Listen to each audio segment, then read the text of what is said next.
Hoy las vestiduras son rosadas porque existe una antiquísima tradición en la Iglesia de que en la mitad de la Cuaresma, la misa que se celebra ese domingo, el sacerdote se ponga vestiduras rosas si las tienen en esa iglesia.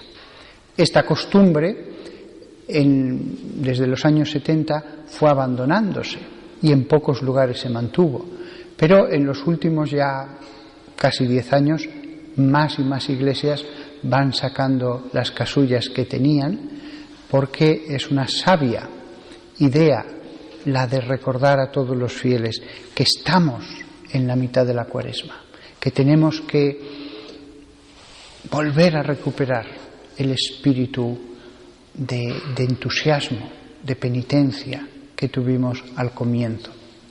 El color rosa era precisamente porque en este domingo, el domingo letare, que así se llama, se podía atenuar un poco la penitencia. La Iglesia decía, este domingo podéis atenuarla.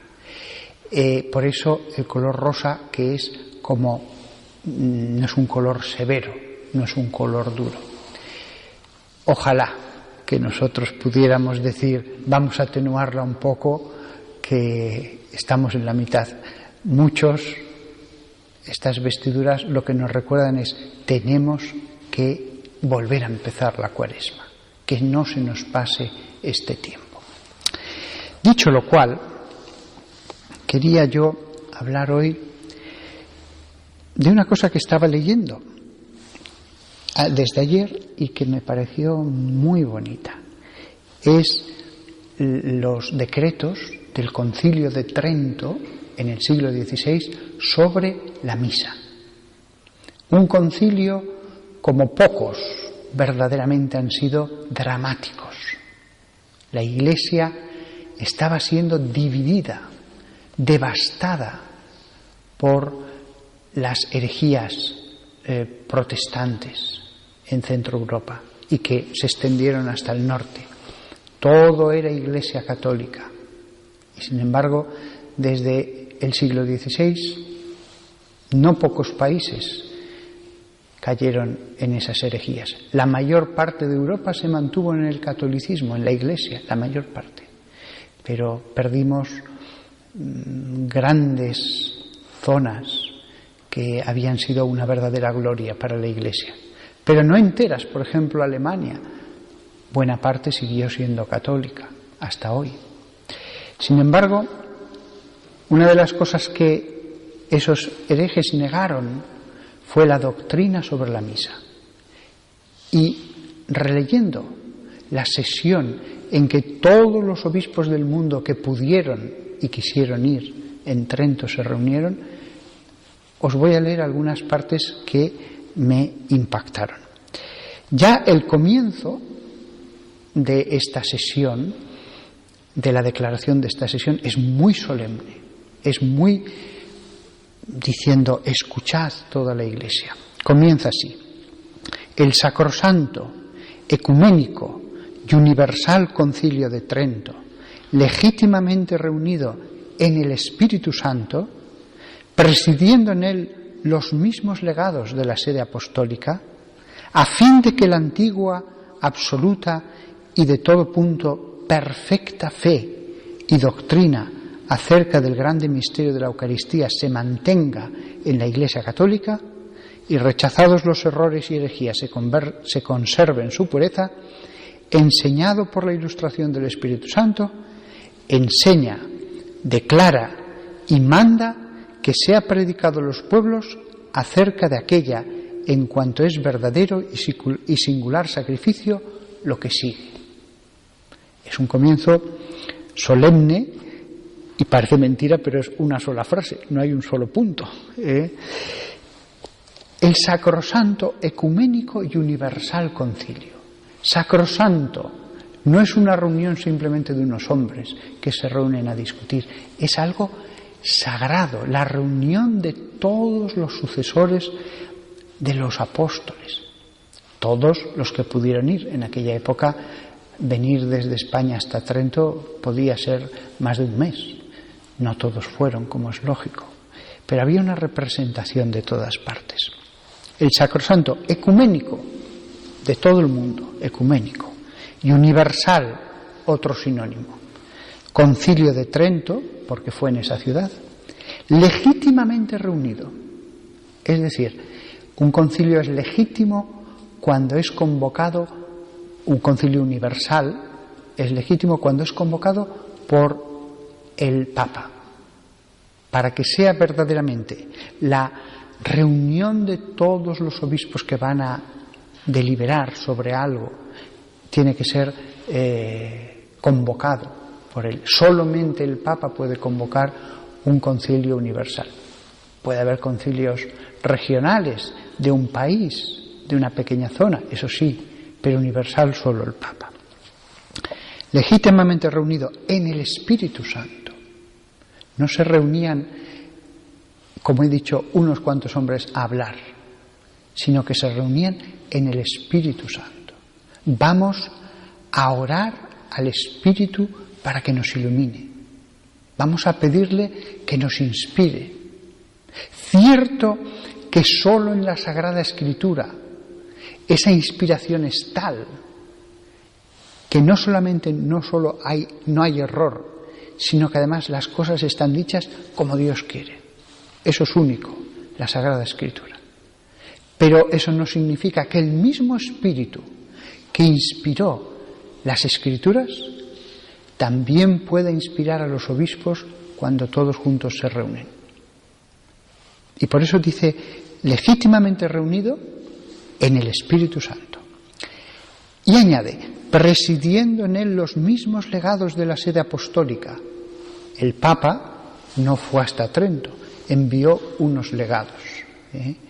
Esos legados le representaban al Papa, se sentaban en la presidencia de todo el concilio. Hay cuadros muy bonitos en la iglesia en que se reunieron, todos formando un hemiciclo, reunidos con una presidencia formada por los cardenales y en medio los legados del Papa.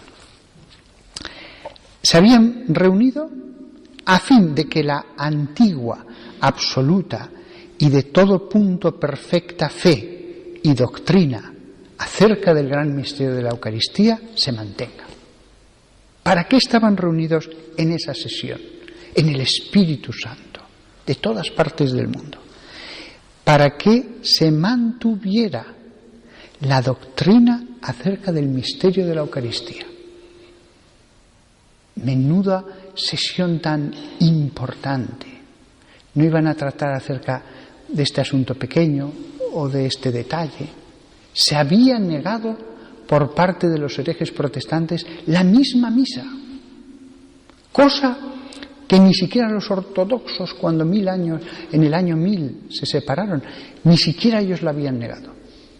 No reconocieron la autoridad del Papa, pero la fe sobre la misa, la misma. No cambiaron ni un ápice. Los protestantes sí. Entonces los obispos se reúnen y dijeron, tenemos que volver a repetir esta doctrina. Una doctrina que dicen es antigua, absoluta y de todo punto perfecta. Absoluta. Esto es absoluto. No es negociable. No podemos negar nada de todo esto. Antiquísima. La misa viene desde la última cena de Jesús hasta nuestros días, celebrada desde entonces en la Iglesia. Siempre, siempre. Y donde se ha extendido la Iglesia, se ha celebrado la misa, con distintos ritos, con distintas vestiduras, pero siempre la misa. Una doctrina que es de todo punto perfecta. No conocemos todo lo que se contiene en el misterio de la misa, ni mucho menos. Es un misterio que nos supera. Pero lo que sabemos es perfecto. Lo que la Iglesia ha enseñado, esto es de fe, allí sí que podemos estar seguros que es la autoridad de la Iglesia la que se ha empeñado, la que ha dicho, esto es la misa. Fe y doctrina. Fe porque hay cosas que están incluidas en la misma Biblia. Esto es mi cuerpo, por ejemplo, o en las cartas de San Pablo. Y doctrina, cosas que la Iglesia ha entendido, los teólogos han entendido acerca de esto. Para que esta fe y doctrina se mantenga, la Iglesia no anda cambiando la fe ni la doctrina. No cambia. No dice renovémonos en la fe. No hace una encuesta acerca de la fe.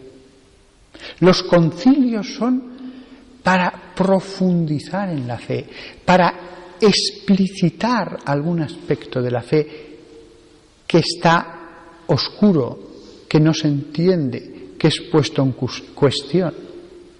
Los concilios explicitan, profundizan, no cambian.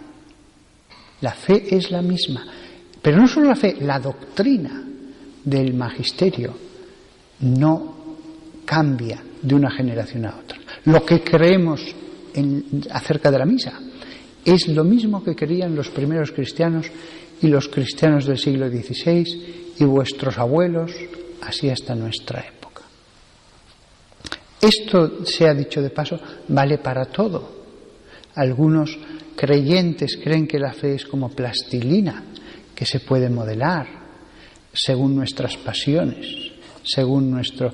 La fe es un tesoro que hemos recibido. Los mandamientos se los dio Dios a Moisés sobre tablas de piedra. Y para que quedara muy claro, fueron escritos con el dedo mismo de Dios. Por lo tanto, un concilio, qué responsabilidad, la de reunirse en el Espíritu Santo para recordar lo que tienen que creer todos, de un confín al otro del orbe en la Iglesia. Qué tremenda responsabilidad. Por eso el concilio no solamente habla, delibera, también ora. También ora. Y siempre en esos concilios, siempre hay personas sueltas que brillan, que son como faros, como luces que iluminan a todos los demás. Y los obispos entonces dicen, es verdad, esto es la verdad, esto es la fe. Siempre ha pasado así y siempre seguirá pasando. Siempre Dios pone hombres santos, profetas, grandes teólogos, aunque no sean santos, grandes teólogos, que de pronto al hablar ante todos, todos sienten que esto es Dios, que nos recuerda las cosas para que no nos desviemos ni un milímetro, que esto es una cosa sagrada. Nada más, acabo aquí el sermón porque ya hemos estado algo más de 10 minutos y solamente hemos pasado de la primera frase, aunque sea muy larga, pero es que verdaderamente este concilio es de una densidad que todos vosotros hoy día en Internet podéis poner Concilio de Trento, sacrificio de la misa, y lo podéis leer lentamente, tranquilamente. En otros sermones seguiremos recorriendo los distintos capítulos de esta sesión en que hablaron los obispos del mundo sobre la misa. Ahora, aquí, en esta iglesia, no vamos a hablar sobre la misa. Vamos a tener ese mismo misterio realmente aquí, delante de nosotros, y que, por lo tanto, lo vivamos como la fe que hemos recibido desde hace 2000 años, y que todos nosotros, incluso aquellos que no comulguéis, por las razones que sean, solamente la vista del misterio ya os beneficie. Solamente el participar de las oraciones ya os mejore el alma. La bendición que recibís, la visión del mismo misterio de la Eucaristía, la adoración, que todos vosotros os beneficiéis, os transforméis de este acto que vamos a tener aquí, que es el más importante de la semana para aquellos que venís una sola vez. Nada que hayáis hecho en sí mismo es tan importante como la adoración perfecta que tenemos hoy todos juntos alrededor del altar y en el que bajo misterios, bajo símbolos aparecerá Cristo crucificado y resucitado.